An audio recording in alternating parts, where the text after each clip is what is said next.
waxaad aad iyo aad ugu mahadsantihiin waqtigii la qabsaday inaad ku soo buuxiseen ku soo kaamisheen hawshii la isfaray taa ka hor waxaan u hambalyaynayaa saddexda xildhibaan oo ugu dambayso hadda dhaaratay taajir baan noqonaynaa dadkayga waa soo badanhayaan marka waxaa weeye hawshii la isku diray hadda waxaan akhrinahayaa 10kii xildhibaan oo la soo xulay inay hawlaha noo qabtaan waxaa weeye 1 xildhibaan xuseen maxamed nuur haddii aan la is aqoon horta in qofku istaago la arko soo ma fiicna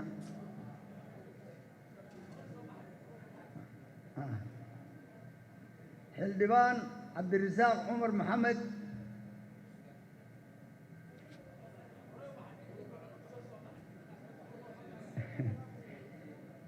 saddex xildhibaan nasra mahdi caraale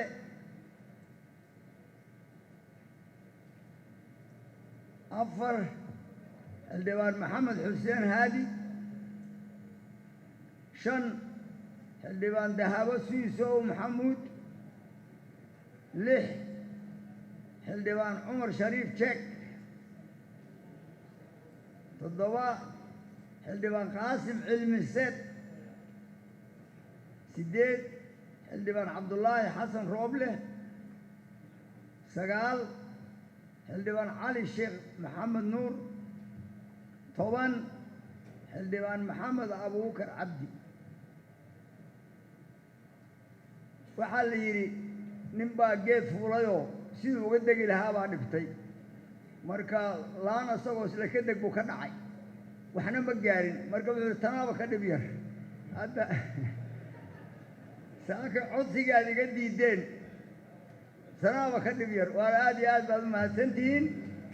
hawshan soo qabta berrito waxaa noo ballan 10ka subaxnimo saaka 9kaa la yidhi waa cusbayn hadda waa isbarannay berri waa 10ka waxaan idinka codsanayaa sababtaa maanta ku timaadeen in 10ka lagu soo yimaado shirkuna waa noo xiran yahay